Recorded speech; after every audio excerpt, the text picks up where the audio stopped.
Hi friends, మా అమ్మ వాళ్ళ ఊరు గ్రామదేవత శ్రీ పల్లాలమ్మ అమ్మవారి జాతర ఎలా జరిగింది, మార్నింగ్ టు ఈవినింగ్ ఏమేమి ఉన్నాయి అనేది చూద్దామండి ఈ వీడియోలో. ముందుగా మేము మార్నింగ్ అందరం ఫ్రెష్ అయ్యి ఈ పూరగుడిసె దగ్గరికి వెళ్ళామండి. ఇది ఊరి మధ్యలో ఉంటుంది గుడి. అమ్మవారి పుట్టిల్లుది. వైశాఖ మాసం పౌర్ణమి ముందు వచ్చే మంగళవారం ఈ అమ్మవారిని అత్తంటి నుంచి పుట్టింటికి తీసుకొస్తారండి. ఇక్కడ నైవేద్యాలు మొక్కులు అందరూ కూడా చెల్లించుకుంటారు. ఈ గుడిలో దర్శనం అయిపోయి ఇక్కడికి వచ్చామండి. అత్తవారింటికి, అమ్మవారి అత్తవారి మొత్తం చుట్టూ పొలాలు ఉండే మధ్యలో గుడి ఉంటుందండి. చాలా స్వచ్ఛమైన దేవత అండి ఈ అమ్మవారు. ప్రతి సంవత్సరం జాతర జరుగుతుంది. మేము ఇక్కడికి కూడా వచ్చి దర్శనం చేసుకుని వెళ్ళామండి. ఎప్పుడు ఈవినింగ్ వచ్చి దర్శనం చేసుకుంటాము, కానీ ఈసారి మార్నింగే వచ్చి అమ్మవారిని మంచిగా చూడొచ్చు కదా అని మార్నింగే వచ్చి దర్శనం చేసుకుని మీకోసం కూడా ఒక వ్లాగ్ అనేది చేశానండి. ఫస్ట్ నుంచి లాస్ట్ వరకు చూడండి. మార్నింగ్ టు ఈవినింగ్ ఏం జరిగింది, మా ఊళ్ళో జాతర ఎలా చేస్తారు అవన్నీ కూడా ఈ వీడియోలో ఉంటాయండి. ఇలా వెళ్ళి మొత్తం దర్శనం చేసుకుని చీర, గాజులు, పసుపు, కుంకుమ, జాకెట్ ముక్కలు, అవన్నీ పువ్వులు అన్నీ కూడా అమ్మవారికి సమర్పించుకున్నామండి. తర్వాత నైట్ తీర్థానికి వెళ్ళి మొత్తం అవన్నీ కూడా చూసొచ్చాము. షాప్స్ ఉంటాయండి కొన్ని లేడీస్ యాక్సెసరీస్ అండ్ పిల్లలు ఆడుకునే బొమ్మలు, రంగుల రత్నం అండ్ ఫుడ్ ఐటమ్స్ ఇవన్నీ ఉంటాయి. అవన్నీ కూడా తిరిగేసి వచ్చేసాము. తర్వాత జాతరకు వెళ్ళామండి. నైట్ పుట్టింటి దగ్గర జరుగుతుందండి జాతర. నైట్ 9 o'clock నుంచి 12 o'clock వరకు జరుగుతుంది. 9 o'clock నుంచి 12 o'clock వరకు మొత్తం అంతా ఊరంతా ఎక్కువ అక్కడే ఉంటారు. సో కొన్ని వీడియో క్లిప్స్ అనేవి మిస్ అయ్యాయండి. జాతర కదా, ఎక్కువ జనం ఉండడం వల్ల నాకు వీడియో క్లిప్స్ తీయడం తప్పలేదు. సో కొన్ని తీసుకున్నాను. ఇలా జాతర జరగడం అండ్ అమ్మవారు నైట్ 11:30 నుంచి 12 o'clock మధ్యలో అమ్మవారిని పుట్టిన వారి దగ్గర నుంచి అత్తవారిని పంపడానికి తీసుకొస్తారండి బయటికి. కానీ అమ్మవారు చాలా ఇబ్బంది పడతారు రావడానికి. 1.5 hour అక్కడే టైం పెట్టేస్తుందండి అమ్మవారికి తీసుకురావడానికి. సో అలా బయటకు తీసుకొచ్చిన తర్వాత అమ్మవారిని మెల్లగా ఊరంతా ఊరేగించి తెల్లవారిన తర్వాత అమ్మవారిని పుట్టిన వారి నుంచి అత్తవారింటికి పంపిస్తారండి. అక్కడితో జాతర అనేది ముగిసిపోతుంది. ఈ వీడియోలో మొత్తం అంతా ఉంటుంది, ఒకసారి మీరు చూడండి. నిజ భుజ దండ నిపాతిత ఖండ విపాతిత ముండ భటాధిపతే జయ జయ హే మహిషాసురమర్దిని రమ్య కపర్దిని శైలసుతే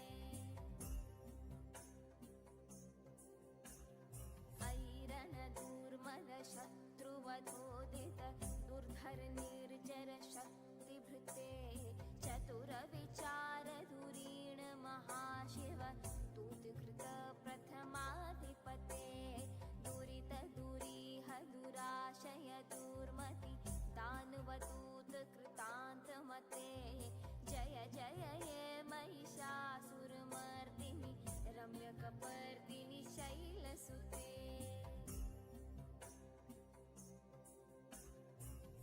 शरणागत वैरिवधूवर वीरवराभयदाय करे त्रिभुवनमस्तक शूल विरोधि शिरोधि कृतामल शूल करे दुमि दुमि तामर धुंधु विनाद महो मुखरीकृत तिम करे जय जय हे महिषासुरमर्दिनि रम्य कपर्दिनि शैलसुते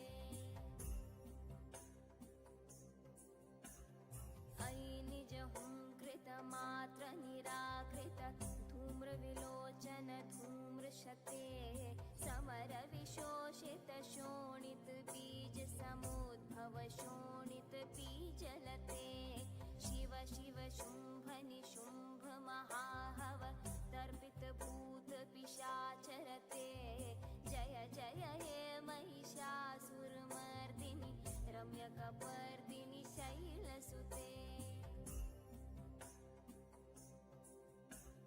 धनुरनुशङ्करणक्षण संग परिस्फुरदङ्ग नटत्कटके कनकपिशङ्ग पृषत्कनिशङ्ग रसद्भट शृङ्ग हता बटुके कृतचतुरङ्ग बलक्षितिरङ्ग घटत् बहुरङ्ग रटत् पटुके जय जय हे महिषासुरमर्दिनि रम्य कपर्दिनि शैलसुते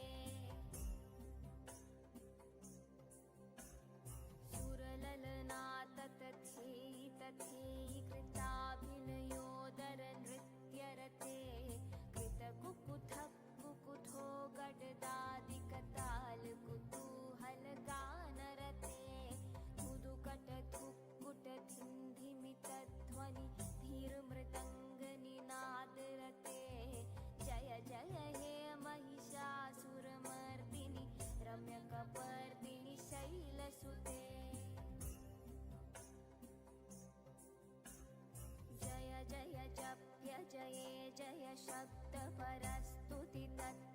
विश्वनुते झण झण जिञ्झिमि जिङ्कृतनूपुर सिञ्जित मोहित भूतपते नटित नटार्ध नटी नटनायक नाटित नाट्य सुगानरते जय जय हे महिषासुरमर्दिनि रम्यकपर्दिनि शैलसुते अयि सुमना सुमना सुमना सुमना सुमनोहर कान्तियुते श्रितरजनी रजनी रजनी रजनी रजनी करवक्त्रवृते सुनयनवे भ्रमर भ्रमर भ्रमर भ्रमर भ्रमराधिपते जय जय हे महिषासुरमर्दिनि रम्यकपर्दिनि शैलसुते